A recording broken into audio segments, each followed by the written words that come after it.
नमस्कार, city post के इस खास पेशकश में आपका स्वागत है। मैं हूं श्रीकांत प्रत्युष।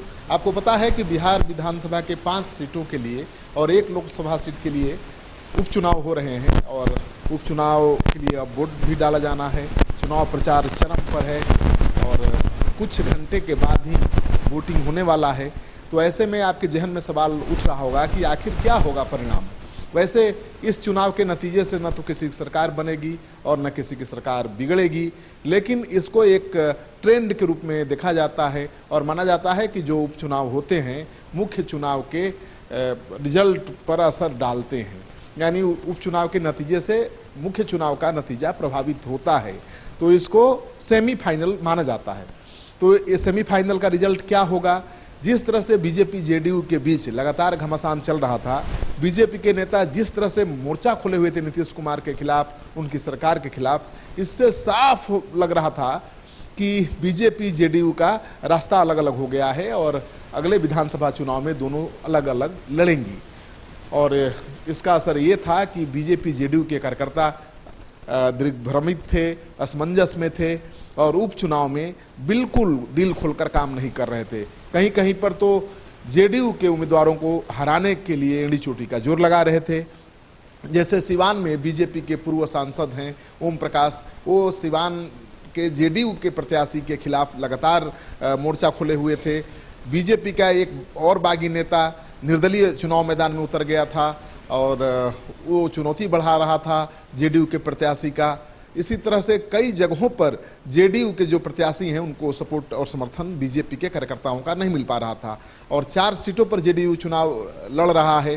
केवल 1 सीट पर बीजेपी लड़ रही है और 1 लोकसभा सीट पर एलजेपी लड़ रही है।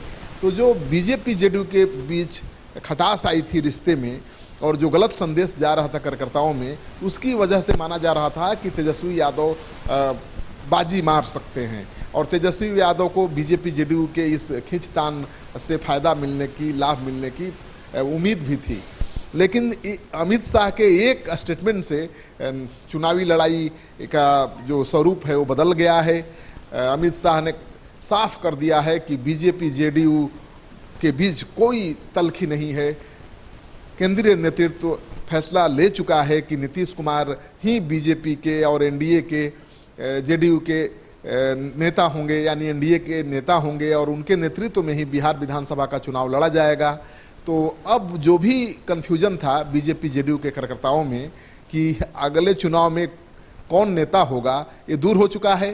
अब बीजेपी और जेडीयू दोनों के कार्यकर्ता आश्वस्त हो गए हैं कि नीतीश कुमार ही उनके नेता हैं, उनके नेतृत्व में ही 2020 का चुनाव लड़ना है।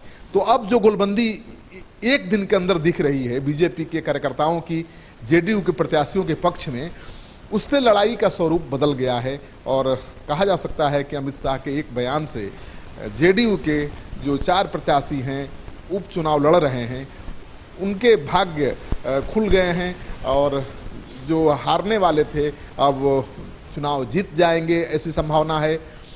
तेजस्वी यादव का साथ महागठबंधन का कोई घटक नहीं दे रहा है। तेजस्वी यादव अकेले 4 सीटों के लिए चुनाव प्रचार कर रहे हैं।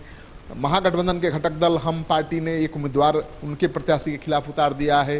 सन ऑफ मल्लाह मुकेश सहनी जो तेजस्वी यादव के सबसे करीबी माने जाते थे, उन्होंने भी सिमरी बख्तियारपुर से अपना उम्मीदवार आरजेडी के खिलाफ उतार दिया है। तो एक तरफ तो तेजस्वी यादव की मुश्किलें बढ़ा रहे हैं महागठबंधन के घटक दल, दूसरी तरफ नीतीश कुमार के साथ बीजेपी के कार्यकर्ता खुलकर आ गए हैं। तो अब विधानसभा के 5 सीटों के उपचुनाव के नतीजे बदल जाएंगे और जो सूत्र हैं उनके हवाले से जो खबर आ रही है कि 5 में से 4 पर जेडीयू की जीत निश्चित है, एनडीए की जीत निश्चित है। 5वें सीट किशनगंज पर बहुत दिलचस्प लड़ाई होगी और लोकसभा सीट पर रामविलास पासवान के भाई रामचंद्र पासवान जो अब दिवंगत हो चुके हैं, उनके बेटे उनकी जगह चुनाव लड़ रहे हैं समस्तीपुर से। प्रिंस राज वो भी काफ़ी आगे चल रहे हैं, जो ओपिनियन पोल हमने किया है उसमें आगे चल रहे हैं। यानी अब जो एकजुट दिख रहा है एनडीए, उसका इम्पैक्ट उपचुनाव में दिख रहा है, विधानसभा चुनाव में भी और लोकसभा चुनाव में। तो मानकर चलिए कि एनडीए के लिए राहत की बात है कि जो सेमीफाइनल का रिजल्ट है वो उसके पक्ष में आने जा रहा है।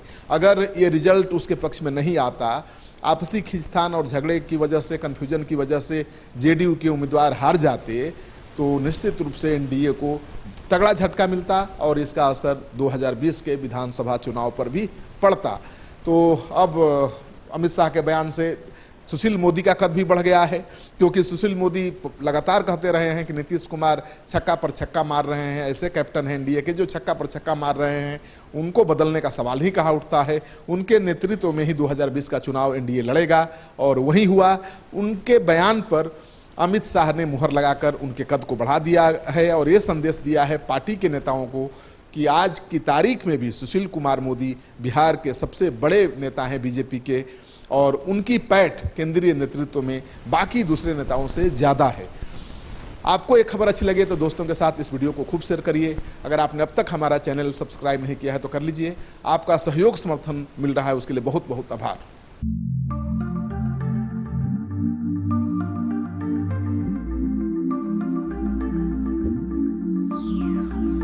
चलो चलते हैं। पर कहाँ?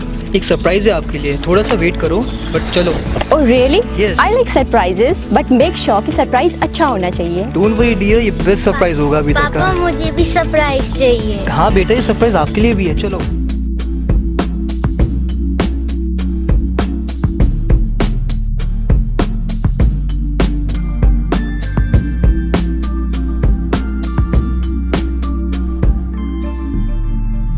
बताओ कैसा लगा? It's so beautiful, amazing.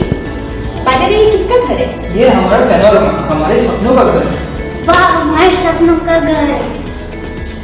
पर क्या हम इसे अफोर्ड कर पाएंगे? Hello sir, hello ma'am. Panorama township की यही खासियत है कि ये बिल्कुल ही अफोर्डेबल है। इसके साथ साथ यहाँ मेट्रो सिटी की तरह सारी अमेनिटीज़ भी हैं, जैसे कि parking space, temple, club house and many more. सबका सपना घर हो अपना। पैनोरमा।